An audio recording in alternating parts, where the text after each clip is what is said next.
What's up, guys? This is Crushable. My name's Carl. Today we're going to be reviewing Maker's Mark Cellar Aged 2024, and we'll have a little comparison to 2023. So basically, 2024 is 1 year older in terms of the blend, so to speak. So instead of 11 and 12, it's 12 and 13. It comes in a few proof points higher, but other than that, they haven't said that much. That being said, they taste remarkably different. And so, for a bit of backstory, when Cellar Aged came out 1 year ago, I had people in Facebook groups who said, this is a William LaRue Weller killer. And they were saying these insane things, right? And when I finally got a chance to try Cellar Aged, I was taken aback that they could have said those things, because to be honest, I thought it was a fairly underwhelming experience. Now, 2024 is a completely different beast. The problem is the flavors have not gone in the direction that I would have liked. So while I would say technically it has become a much better whiskey in every aspect, the flavors are not what I would like them to be. So without further ado, let's get into it.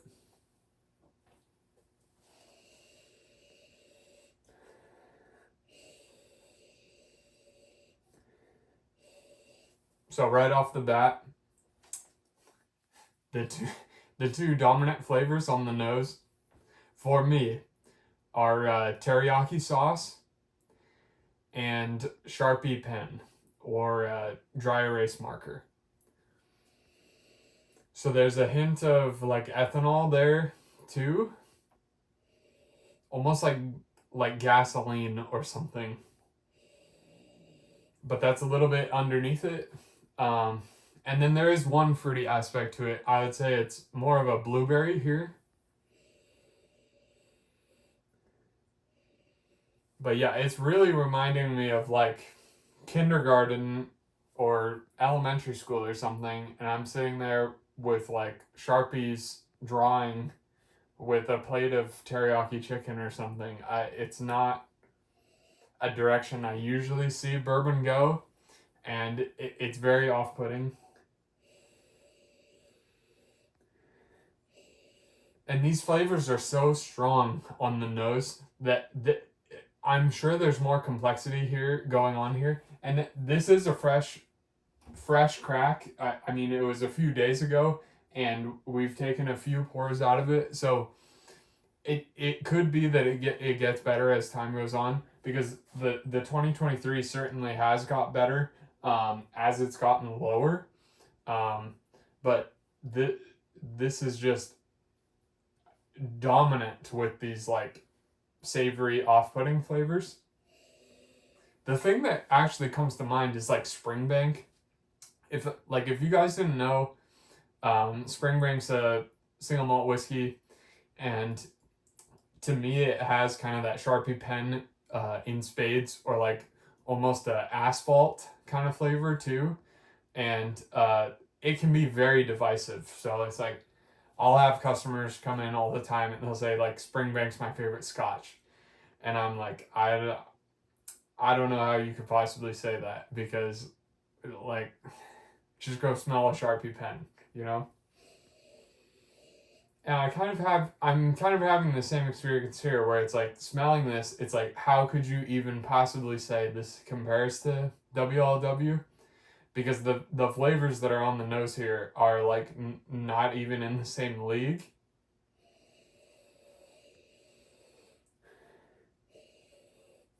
So let's go in for a sip.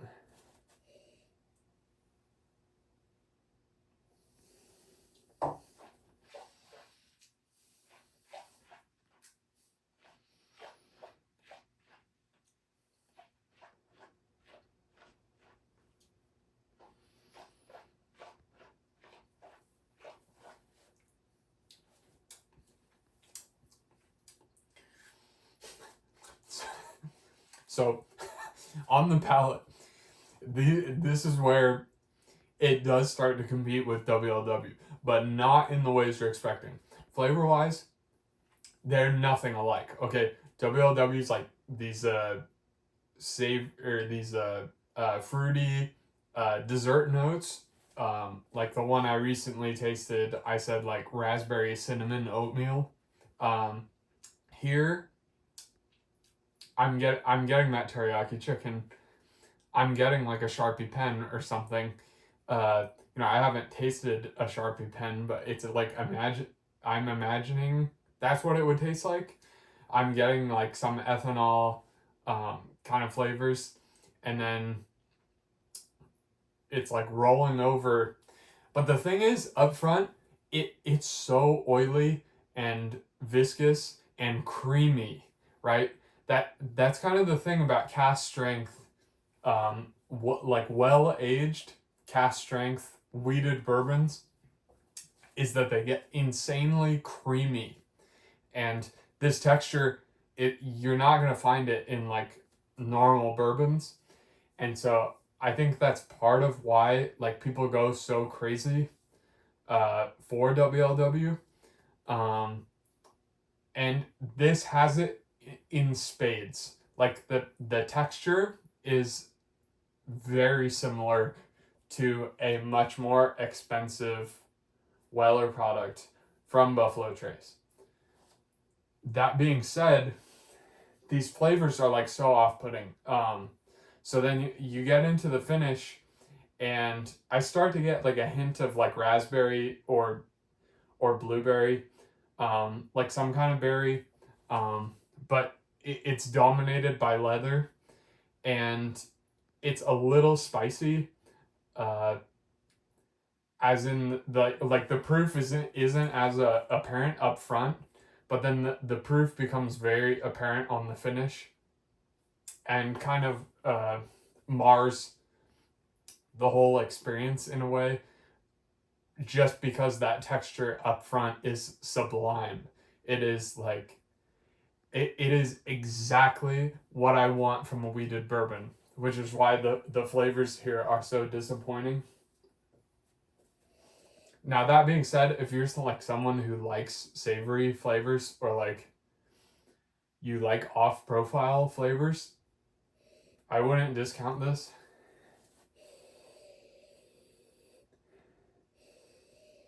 So I mean, there's a hint more blueberry now, but it's not getting better. I should say it's not getting that much better. It's still mostly teriyaki Sharpie.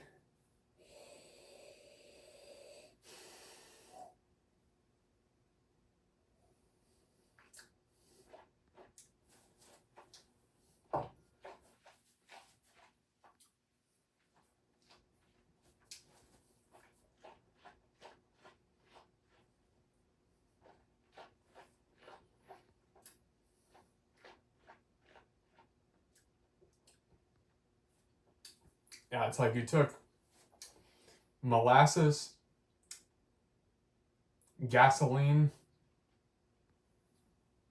cinnamon, and teriyaki sauce and mix them together.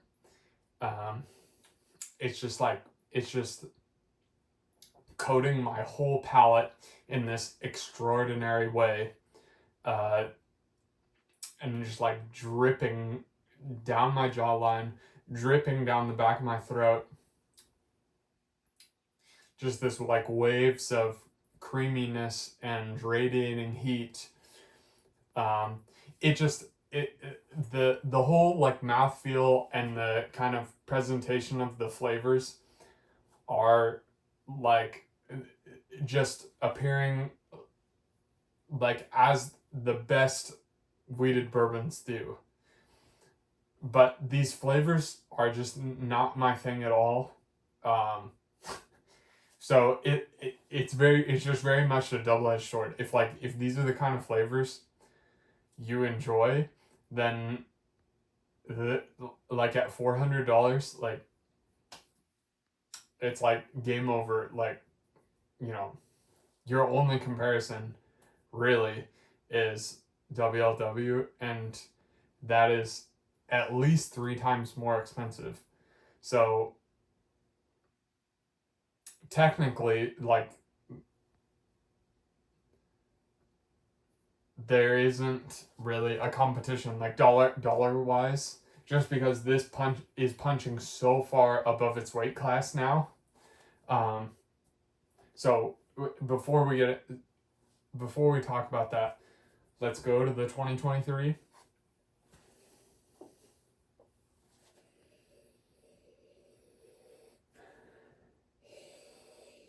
Yeah, so this is quintessential Maker's Mark on the nose. Okay, so I'm getting strawberries, blueberries, vanilla, and caramel. There's a hint of something savory here, but I would say it's like just like a hint of soy sauce. It is not the dominant flavor. The dominant flavor is the fruity aspects and that vanilla.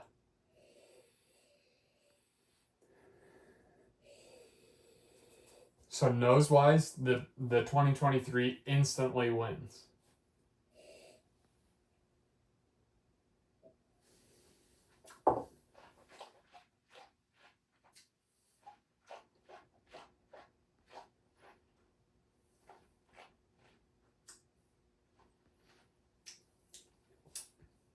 But then you get to the palate, it's so thin.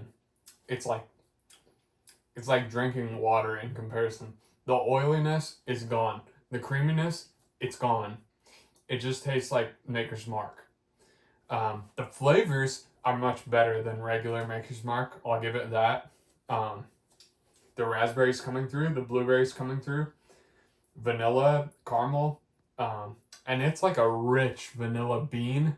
It's like, I don't know, some high end like vanilla ice cream, right? And it's got that caramel, and it's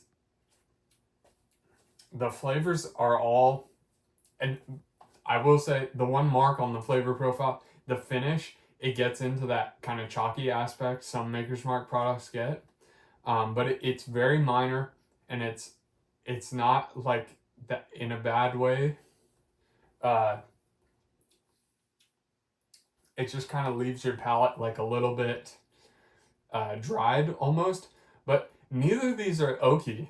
Like I'm not really getting oak on either of them, which is interesting because you would expect something 13 years old to have some like oak presence, but there just is not that much oak presence here. So I'm like, I'm just struggling to give a recommendation on these. I would say you have to try it first. The 2023, I think, is worth less than $100, right? Like the Ellie's from, or I'm sorry, the stave profile releases from them, like the BEP and the hearts. I think those I would pick over the 2023 Cellar Aged, whereas the 2024 is obviously such a superior like crafted whiskey than anything that they've done before, that it's hard not to recommend it at MSRP if you can find it. But that being said, the flavors are just not agreeing with me. So I would say you have to try it before you buy it. Let's just go back to it one more time.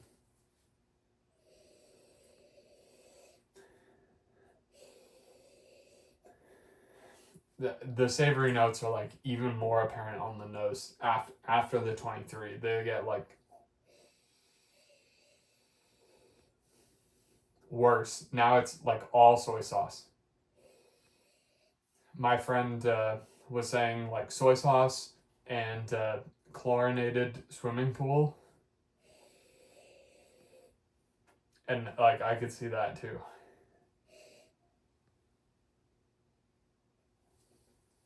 Hmm.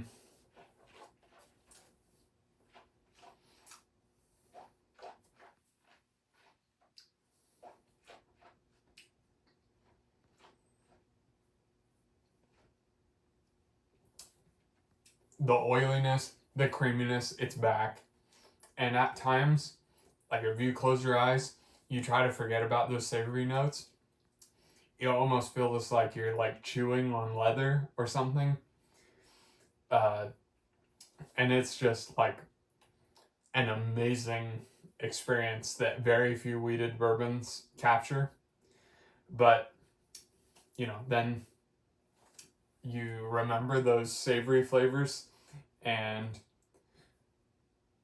taste them again, and it's just very hard to recommend. So, in any case, I mean, I can get over it. I really like it, and I think it is a clear step up from 2023 in every way. Because this just doesn't differentiate itself from other Maker's Mark products enough. Like, this is so clearly different from the rest of their lineup that I feel like I'd rather have this and the Hearts, right? Whereas if it was this or the Hearts, I'm going to take the Hearts. So if you don't have a Cellar Aged in your collection, I would say grab this one. But probably only at MSRP. If you're paying secondary, you better try it first, because you do not want to end up with a bottle that you hate when you realize you don't like soy sauce. So anyways, thanks guys. We'll see you on the next one.